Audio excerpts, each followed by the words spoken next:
आज की वीडियो शुरू करने से पहले मैं आप सभी को एक देव वृक्ष के दर्शन करा देती हूँ। ये देखिए देव वृक्ष जिसकी वीडियो आज हम बनाने जा रहे हैं, इसका नाम है पैया। नमस्कार सभी को, मैं दीपा डेसिलाविस्ट अपने YouTube चैनल पर आप सभी का फिर से एक बार स्वागत करती हूँ। आज हम एक ऐसे वृक्ष की बात करेंगे जो देवताओं का पेड़ कहा जाता है। जी हाँ, इसका नाम है पैया या पैयों भी इसे कहते हैं। पद्म ट्री के नाम से भी इसे जाना जाता है। कहते हैं इसका नाम पद्म ट्री भगवान विष्णु के 108 नामों में से एक नाम पद्मनाथ के नाम से इसका नाम पद्म पड़ा। तो ये हिमालयन क्षेत्र में पाए जाने वाली एक वाइल्ड डेसिडुअस स्पीसीज है। डेसिडुअस स्पीसीज मीन्स पतझड़ वाला वृक्ष। एक बार इसमें जब पतझड़ हो जाता है तो उसके बाद इसमें नया पल्लवित यह स्टार्ट हो जाता है। अब इसमें जब पल्लवन होता है तो इसमें जो फ्लावरिंग है और छोटे छोटे कोपलें, इसमें पत्तियां भी निकल आ रही हैं, स्टार्ट हो जाती हैं। तो आजकल जो विंटर सीजन में है तो जहाँ जहाँ पर आपको यह पिंक कलर का वृक्ष फूलों से लदा हुआ आपको दूर दूर तक दिखाई दे रहे होंगे, आप समझिए ये पद्म का ही पेड़ है। तो आजकल इसमें फ्लावरिंग होती है। लोग ये कहते हैं कि यह हमें संकेत देता है कि रबी क्रॉप का सीज़न आ गया है और अब आप रबी क्रॉप बो दीजिए। जैसे रबी क्रॉप में गेहूं है, जौ है, मसूर है, चना है, मटर है, ये सारी क्रॉप आप अब लगा सकते हैं, उसका भी ये संकेतक है। तो इस प्रकार से इस पेड़ की महत्ता लगभग हमारे सभी उत्तराखंडवासी भली भांति समझते हैं। यह मंगल कार्यों में भी और अमंगल कार्यों में भी प्रयोग होता है। इस पेड़ को पवित्र, चंदन के समान पवित्र मानते हैं। आजकल जो ये फ्लावरिंग कर रहा है, इससे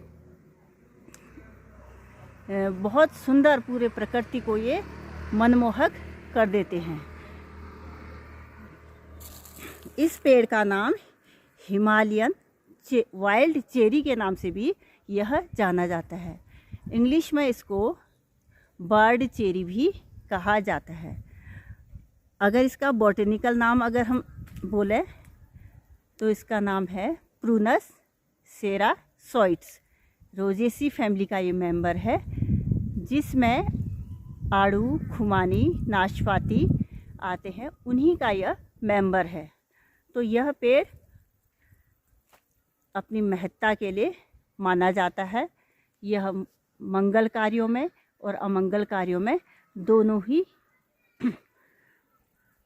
कार्यों में इसका उपयोग किया जाता है और इसके बहुत सारे उपयोग हैं। जैसे इसकी जो लकड़ी है वह क्या है, बहुत ही स्ट्रॉन्ग होती है। तो इसकी लकड़ी का उपयोग हमारे जो वैवाहिक समारोह में या फिर किसी मंगल कार्यों में जब ढोल नगाड़े वगैरह बजते हैं तो ढोल दमाऊ वगैरह, तो उनके लकड़ी भी, उनके जो डंडियाँ होती हैं इसी के बनाए जाते हैं, इसी पेड़ की टहनियों से बनाए जाते हैं। और जो सपोर्टिंग बेल हैं उनको सपोर्ट देने के लिए भी इसका उपयोग किया जाता है, जैसे कद्दू, ककड़ी, राजमा वगैरह के लिए।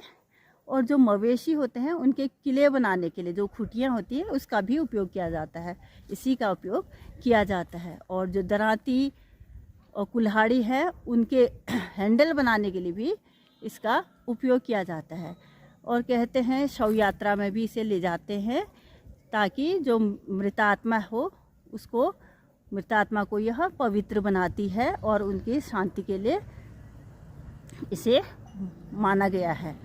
तो इस प्रकार से अनेकों उपयोग हैं। इसकी छाल का उपयोग रंग बनाने के लिए और काढ़ा वगैरह बनाने के लिए किया जाता है। पाचन संबंधी रोग या फिर कोई अन्य एंटी इन्फ्लेमेटरी, एंटी बैक्टीरियल जो भी है आपको डिजीज़ है, उससे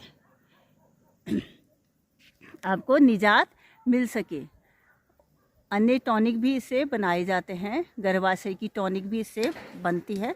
तो इस प्रकार से बहुत सारे इस पेड़ के उपयोग हैं। तो इसका जो है बहुत अधिक दोहन होने की वजह से अब यह विलुप्त के कगार में है।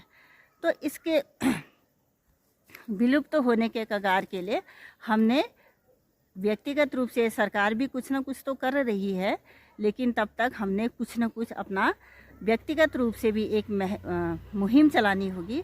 जो छोटे छोटे पेड़ हैं उनका संरक्षण हमने करना होगा। एक दिन वो बड़े होंगे तो हमारे ही काम आएंगे। तो शुभ कार्य अशुभ कार्य दोनों में इसका उपयोग किया जाता है और इसे पवित्र वृक्ष माना जाता है, देवताओं का पेड़ माना जाता है।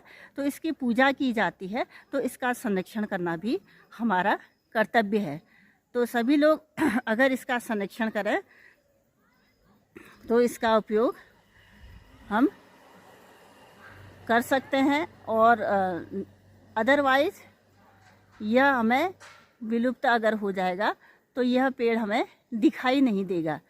अगर हम इसका संरक्षण करें और अगली पीढ़ी के लिए भी इसको बचा के रखें तो अगली पीढ़ी वाले भी इसका संरक्षण ज़रूर करेंगे। तो इस प्रकार से मैंने यहाँ पे इसका स्टेम ले रखा है और देखते हैं, इसका फ्लावर ले रखा है और इसकी लीफ दिख रही है आपको, ये गोल राउंड शेप्ड और बिल्कुल चमकीली लीफ है इसकी। किनारे जो हैं कटीले हैं और इसका वुड, ये फ्लावर दिख रहा है, आड़ू जैसा फ्लावर है इसका, पिंक कलर का। और इसकी ये जो इसका बार्क है, बार्क दिखाई दे रहा है, ये इम्पोर्टेंट है। देखो अगर इसका बार्क निकालें तो ये हॉरिजॉन्टल वे में निकलता है।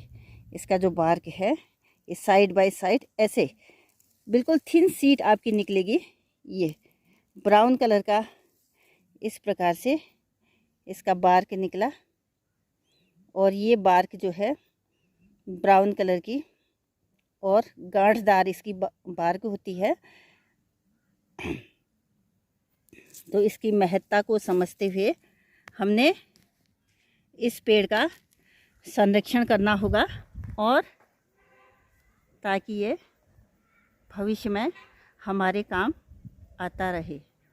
इस पेड़ को हिमालयन चेरी के नाम से इसलिए जाना जाता है कि जो इसके फ्रूट हैं वो चेरी के समान होते हैं।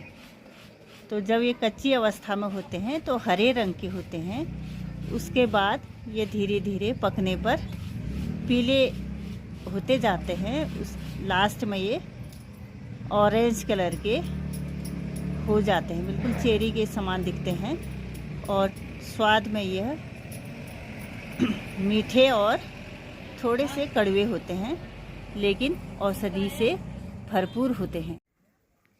और इसके फ्लावर की एक और बात मैं आपको बता दूं, आजकल जो फ्लावरिंग हो रही है तो मधुमक्खियां इसी से रसपान कर रही हैं, नेक्टर ले जा रही हैं।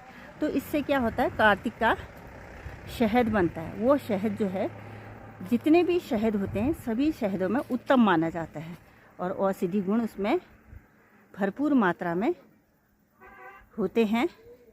तो डाइजेशन संबंधी जितनी भी बीमारियां हैं उन सब का इलाज होता है। तो आज की वीडियो यहीं तक।